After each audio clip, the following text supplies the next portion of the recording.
worth it ba magpatayo ng PisoNet shop ngayon 2023 at 2024?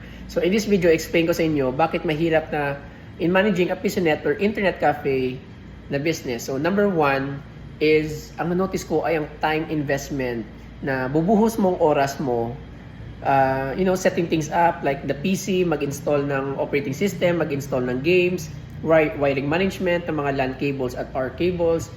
I know marami ang services that offer to set up ang buong shop mo, pero dagdag naman yan gasto. So it's much better if you try to learn these skills to save time, and in the long run, it will help you. So if you're planning to you better learn how to format a PC, install games, troubleshoot, mag-install ng drivers, mag-install ng graphics card, mga RAM, mag-set up, mag-assemble lahat. So in order to solve this issue, sa time mo na binubuhos sa shop, isang option is to hire someone. You have to hire someone na alam niyang magamit ng printer and also mag-troubleshoot. Like I mentioned, ng mga problema sa PC, and also importante, suswelduhan mo siya. So another gastos naman. Which brings me sa second na problem ay ang financial aspect. So in running a PisoNet shop, ang importante dito is you're running at a net gain, not a net loss. So importante net gain talaga. Hindi dapat net loss. So importante dito is mabawi mo ang gastos mo na pinalabas mo na capital. So let's say nakagastos ka around 100,000 pesos sa shop mo. Ang goal mo is babawiin mo yan, ang 100,000 pesos mo in exchange for computer rental sa customers mo. So dito na papasok ang pricing kung magkano ang charge mo per minute or ilan ang minutes per piso.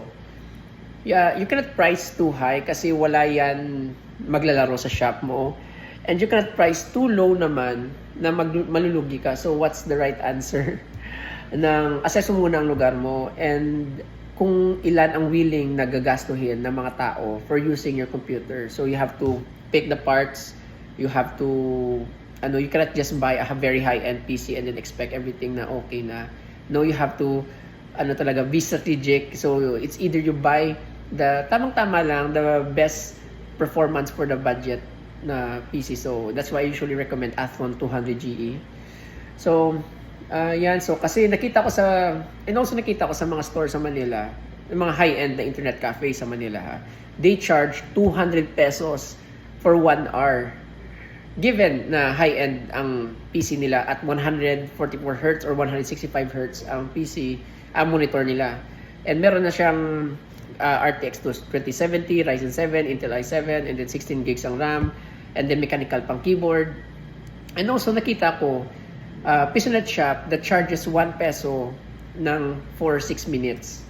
So not to mention, especially kung nagre-rent ka ng area, dagdag pa yan ng gastos. So lahat nito na expense, compute mo talaga ng down to the point na ang daily income mo, kung ilang oras ka mag-open at magkano ang consumption ng kuryente per PC per day, plus ang internet bill mo, plus ang sweldo sa tao na nagbabantay. So, I did some computations. I've been talking sa mga sa Facebook page ko pala. So, if meron ka question, feel free to hit me up. So, they're asking about the price. So, kasi at the end talaga, slim lang ang profit margins in running this kind of business. So, kasi ang effort na binubuhos mo, sobra na hindi makabayad. Kasi ikaw pa mag-open ng store every day and also mag-close. Ang stressful pa yan if gabi na at may gusto pa maglaro.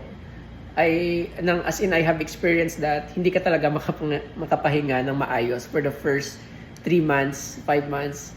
Pero I gotten used to it especially at night time kasi may mga tao na you wanted to rest na, you wanted to close, pero meron pang gusto maglaro. As in, grabe talaga. So, pero sa mind ko like, pera na to. And also, my third point, once na figure out mo ng monthly operational expense mo and paano mo ma-manage ang time mo in managing the store, and also, for example, assuming nabawi mo na ang capital mo, ito naman ang tawag na sustainability in the long run. So, I've noticed 4 years ago, ang sikat na game is Rules of Survival or ROS. Sobrang sikat na game na to na most na mga ano, yan ang nagdo-dominate ng PisoNet market. Ay yan ang game talaga. And then second ang Crossfire. Kaso ngayon, 2023, ang sikat na games ay ng Genshin Impact, Valorant, CS2 na ngayon, di na CSGO, Dota 2, Fortnite, LOL, Crossfire, and Roblox.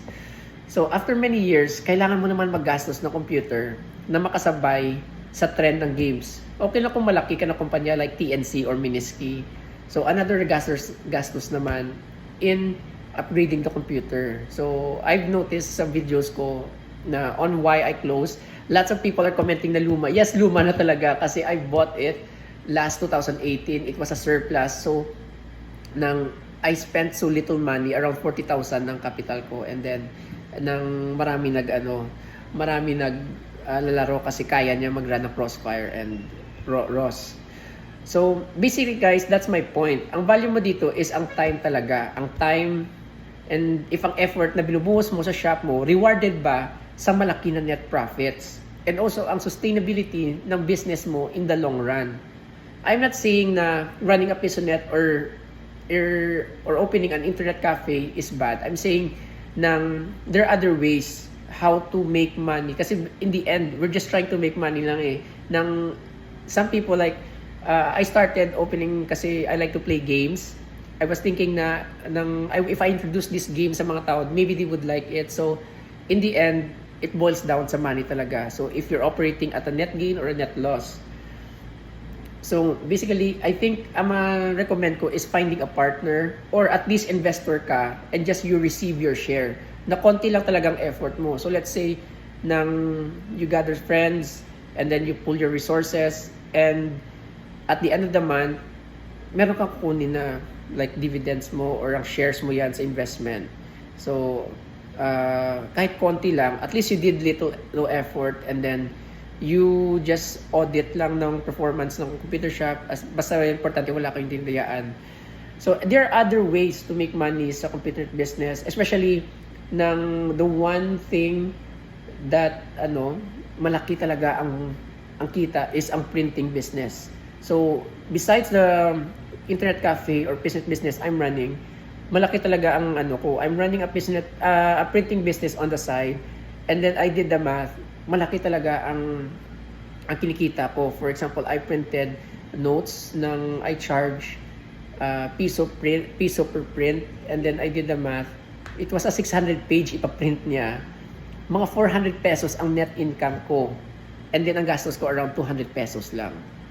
Imagine. So, I think I'm planning to do a video about that kasi ngayon my printing business is still continuing pa, and then also my Piso Wi-Fi business is okay naman. I'll do a video next time. So guys, thank you for watching. I hope may na-learn kayo. I mean, this is not if you want to get into the PisoNet or internet cafe na business and you have lots of money, I suggest you think it twice and you try to ask a lot of questions and then monitor mo and then go to computer shops, ask the owner kung anong hardest part in running the business. Talaga, just get all the facts, all the information that you need. You can, wag lang kayo maggastos blind din ng pera nyo. Kasi ang hirap ngayon maghanap ng pera. So guys, thank you for watching and I'll see you on the next video. Peace!